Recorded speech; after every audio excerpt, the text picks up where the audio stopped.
When it comes to the National Football League, year in, year out, we tend to know the teams that are going to be good. We tend to know the teams that are going to suck.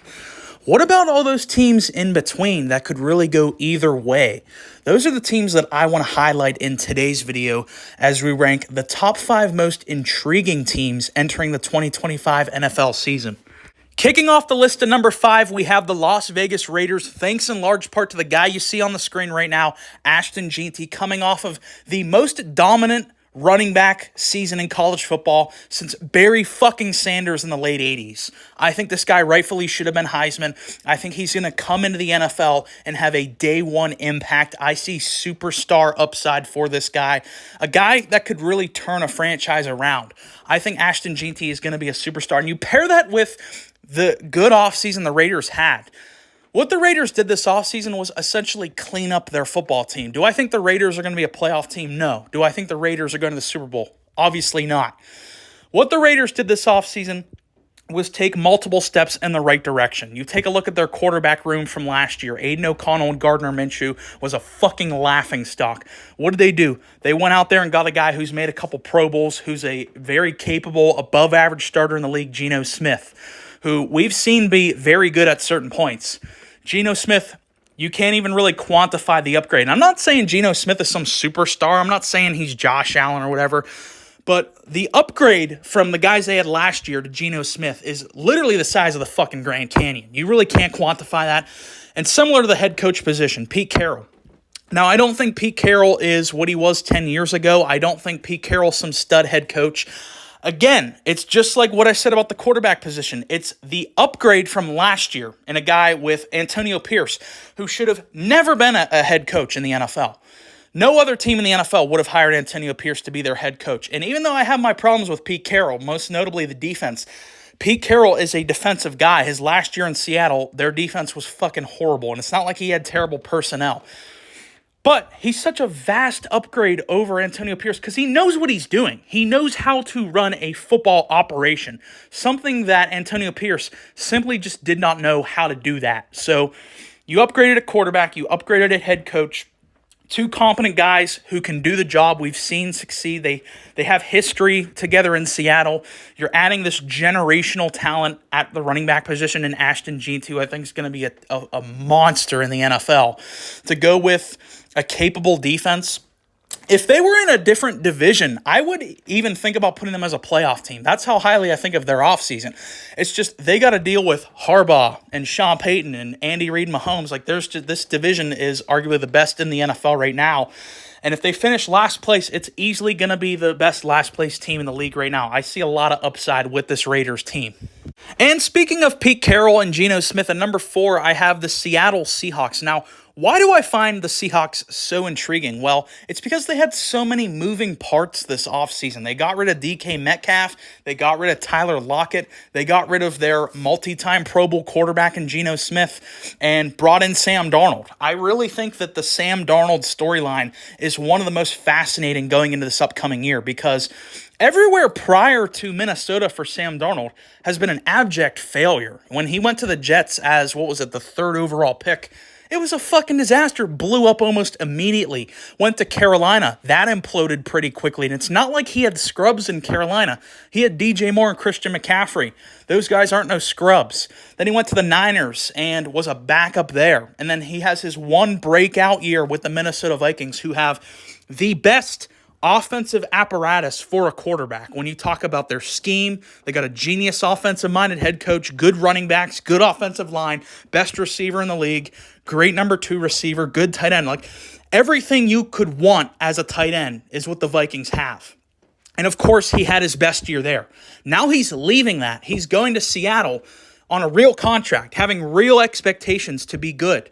How is he going to live up to that? Because if I had to bet on it, I'd short Sam Darnold. I don't know how you could really bet on him when you just look at everywhere he's went. Outside of the 1 year with the offensive guru, Kevin O'Connell, he's sucked. He's been horrible everywhere he's went. So I really think it's going to be a rocky year for Seattle with Sam Darnold at the helm.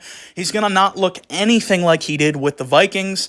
Like we talked about all the moving parts, their receiver room looks completely different now. They're expecting JSN to step up as a number 1 weapon. They brought in Cooper Kupp, who's been, banged up a ton. We know the upside of Kupp when healthy, but I think he's out of his prime. Kenneth Walker I like a lot, but he's hurt a lot. They've had offensive line issues. Their defense does intrigue me a lot. They had a ton of upfront issues on their defensive line, but when it was healthy, it actually looked good. They added DeMarcus Lawrence from the Cowboys, an interesting signing. They got a young defensive-minded head coach. So there's, like I said, a lot of moving parts with Seattle. It's a lot of intrigue, and I'm really fascinated to see how Sam Darnold looks outside of Minnesota. And coming in at number 3, we have the Jacksonville Jaguars. There's really 3 main points why I find this Jags team so intriguing going into the year. The first one is Trevor Lawrence. I really feel like this is the make-it-break-it year for Trevor Lawrence. I feel like a lot of people out there have already made up their minds on T-Law. Historically, I've been pretty high on Trevor Lawrence. I think a lot more than other people in the NFL community. But if the Jags suck yet again, you have to just admit he's an average NFL quarterback. If you compare his stats at this point in time to Daniel Jones, they're pretty much identical. So that's kind of unacceptable given that he's a number 1 overall pick, had all the hype, got the massive contract, and has just simply not even come close to living up to that hype outside of, a couple moments here and there. We've seen a couple flashes, but overall, Trevor Lawrence has been a disappointment in the NFL. And so have the Jags in general. Ever since they came back and beat the Chargers in that crazy playoff game back in the 2022-23 playoffs, feels like they have been chasing that high ever since, because you go back to 23, they start off great. They were 8-3. They were the number 1 seed in the AFC halfway through the year. Then Lawrence gets hurt, and they only win 1 more game and miss playoffs. Okay. 24 last year, they were one of the worst teams in the league. They had a catastrophically bad defense, and they fired their head coach in Doug Peterson. So then you go into this year. It's like Trevor Lawrence is now going into year 5, and I still feel like, at least for me, I don't really know where he ranks. I don't really know a fair placement because I've seen moments where he looks great, but it's very few and far between.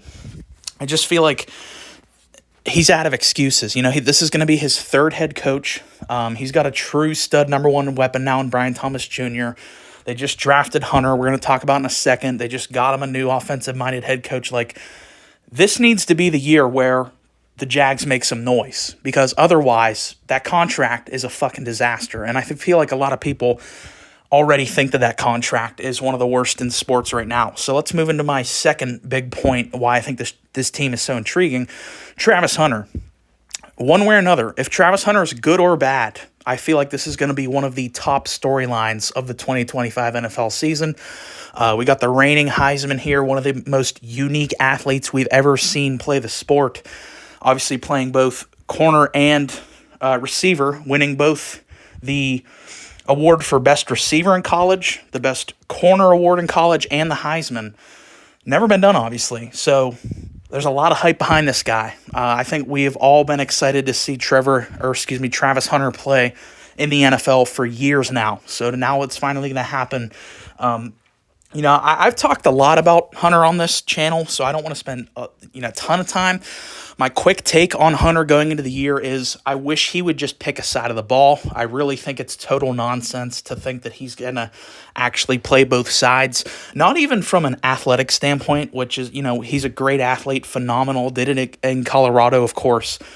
But just from a preparation and scheme standpoint, because if he's going to play corner and receiver, that means that he's going to be missing half of the meetings on each side of the ball. And, when you think about how much these teams prepare in their team meetings, like the offensive meetings and the position meetings, he's going to be missing half of that on both sides because he's going to be one day attending receiver meetings. The other day he's going to be attending DB meetings. So he's going to be missing half of these meetings on both sides. That's kind of a red flag to me. And yeah, you could say he did it in college. The NFL's a completely different beast than college football, especially Colorado and the Big 12. So that's my kind of quick take on Hunter is I wish he would just commit to this side of the ball. I think he should play receiver, even though he was recruited by Dion as a corner. There was a instant connection there. Dion being arguably the best cornerback in the history of the NFL. Of course, he's going to land a 5-star recruit corner in college. But, Hunter played receiver in college as well, dominated in that. There tends to be this narrative out there that I really, really dislike, and that is the people say about Travis Hunter's Heisman season last year is that, well, he's not really like amazing. He's just kind of good at both. Like, that is totally fucking ridiculous. That a person who says that is either just a hater of Travis Hunter, or B, they don't know what the fuck they're talking about, because the dude won the Blitnikoff, which means you're the best receiver in the nation, and he was the best corner, hands down, in the nation, like not even remotely close.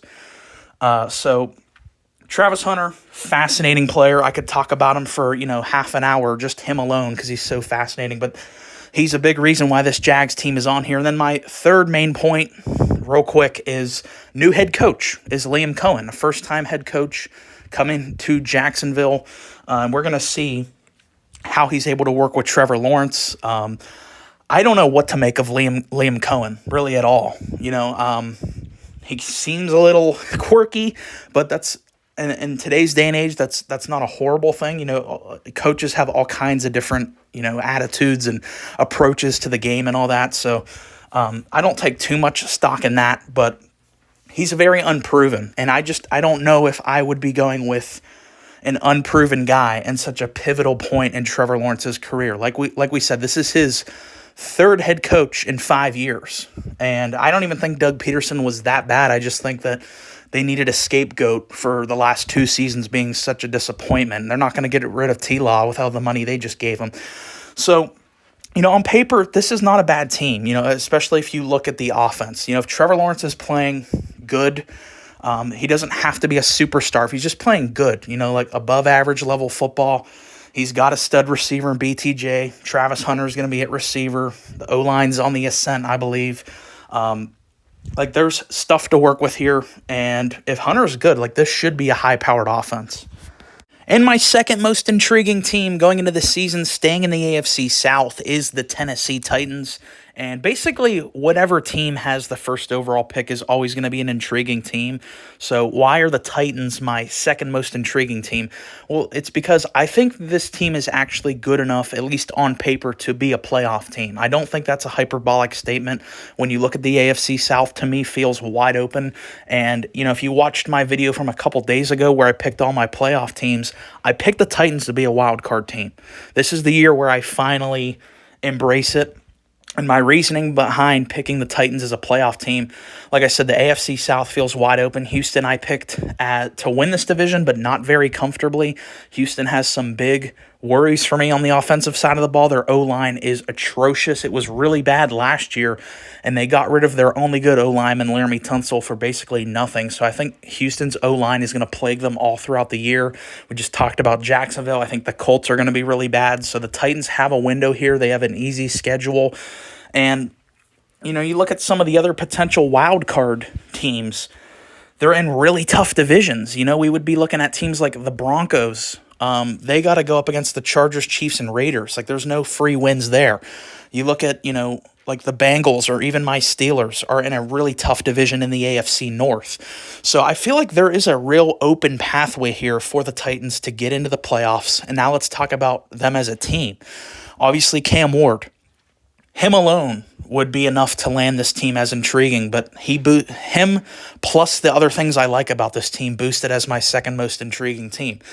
Because Cam Ward, I think he's going to be good. I'm rooting for him. He seems like a really good guy, someone you can actually build around, really humble, seems like a good leader, like a guy you want to embrace as your leader of your team. He has, I feel like, the intangibles.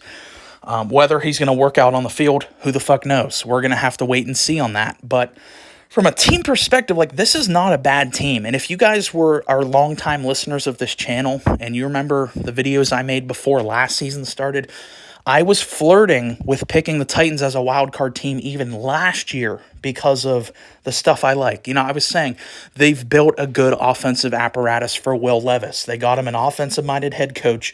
They invested a top 10 pick in an O-lineman with J.C. Latham. They brought in weapons for him like Calvin Ridley and D-Hop. Obviously, D-Hop's gone now, but they got him that. They got him 2 capable running backs, Tony Pollard, Tajay Spears, and the defense is actually pretty good. So all that, I looked at that and I was like, so if Will Levis fails, it's not on the Titans. They put a lot around Will Levis, and it just turns out Will Levis couldn't play. Will Levis basically has scrambled eggs where his brain should be. Really he just lacks negative football IQ, is just single-handedly throwing away games for the Titans last season. The cats are fighting in the background if you hear that.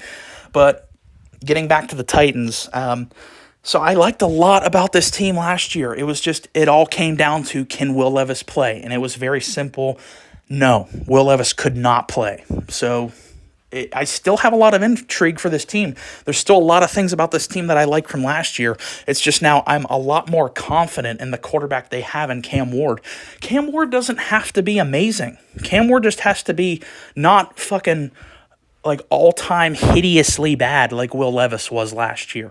Because all the things we just talked about, easy schedule, easy division, the wildcard teams are going to be at each other's throats within their division.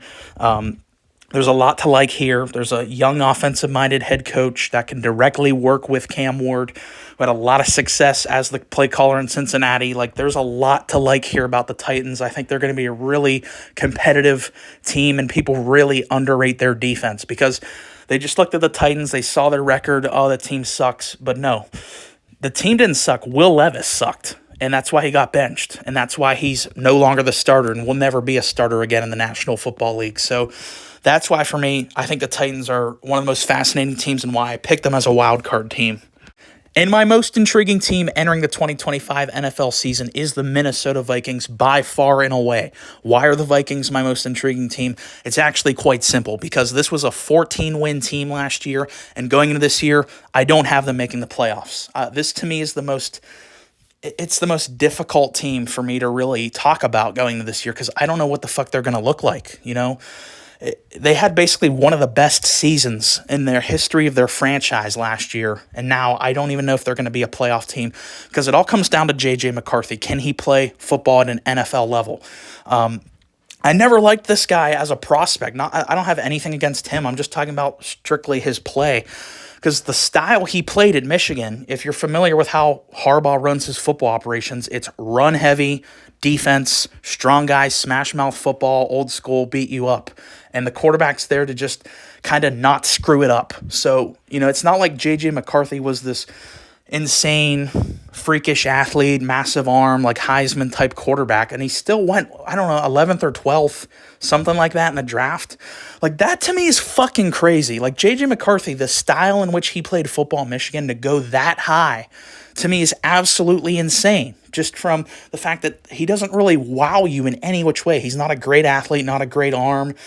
He doesn't really strike me as a great leader. Like, I don't really know what it is about JJ. I'm not saying he's going to be bad. I don't really know why he went so high in the draft, personally. Obviously, quarterback inflation's a big thing with the draft, but for me, drafting him so high was insane.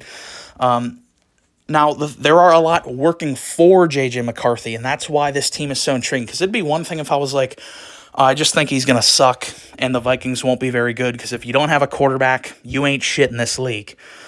So, if I just thought J.J. was going to suck, then they wouldn't be intriguing to me. But it's not that. I don't know about J.J. I don't know either way if he's going to be horrible or if he's going to be good.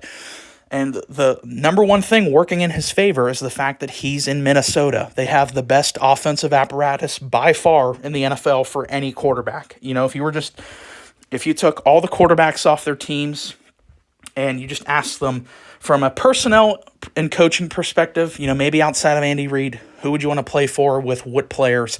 You'd want to go play for the Vikings because you got Kevin O'Connell, Sean McVay 2.0, offensive guru. You can argue I think he's easily a top 10 head coach. You can maybe even argue top 5 head coach with how the NFL is going. And then just all the weapons they have there. Justin Jefferson, widely regarded to be the best, if not the second best receiver in the league. You got Jordan Addison, one of the best second option receivers in the league. TJ Hawkinson, when he came back, was still an above average, good tight end. Aaron Jones, still had a really good year. They have a really good offensive line. Like, they've got fucking everything you could dream for as a quarterback. offensive guru-minded coach, and all the weapons I just talked about. So, and Kevin O'Connell likes him enough to draft him that high. So that is really what is working in J.J. McCarthy's favor. The fact that